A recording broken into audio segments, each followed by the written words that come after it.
অনেক মদখোর আমার সাথে বসে একসাথে ডিনার করে, হাফ প্যান্ট পরা, গলায় স্বর্ণের চেইন, হাতে স্বর্ণের ব্রেসলেট, আইসা আমার সাথে ডিনার করছে, আছে এরকম। গাঁজাখোর, আসো বসো, বসলেই তো আমি ওর ডিএনএ, চিন্তার ডিএনএ চেঞ্জ করে দেওয়ার সুযোগ পাবো, চিল্লায় বলো ঠিক কি না?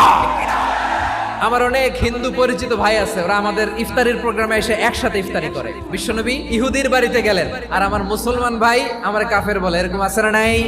মুসলিমরা দেখতে পারে না, সহ্য করতে পারে। বিষ্ণু ইসা ইসলামের খাদেম ছিল ইহুদি, এতদিন খেদমত করলো, একদিনও বিশ্বনবী ওরে কালিমার দাওয়াত দেয় নাই। কারণ কি? বিশ্বনবী একটা ভালো সময়ের অপেক্ষা করতেছিলেন, দায়ী সুযোগ খুঁজে কখন দাওয়াত দিলে ব্যাটে বলে হবে, ঝোপ বুঝে কোপ মারে। বিষ্ণু ইসা ইসলাম ভালো সময়ের অপেক্ষা করতেছিলেন, দেখি আস্তে আস্তে এমন সময় আসছে, ছেলে এবার মুমূর্ষ, যখনই টাইমিং পেয়েছেন দাওয়াত দিলেন, পড়ো লা ইলাহা ইল্লাল্লাহ। প্রতিবেশী ইহুদি হোক হিন্দু হোক, যাবেন, সুসম্পর্ক রাখবেন, উপহার দিবেন, বিপদে পাশে দাঁড়াবেন। অসুস্থ হইলে একটু আপেল নিয়ে যান, আঙ্গুর নিয়ে যান। ইসলামের বিউটি দেখে, সৌন্দর্য দেখে অবাক হবে, নসিব ভালো হলে কোনোদিন কালিমা পড়ে মুসলমান হয়ে যাবে।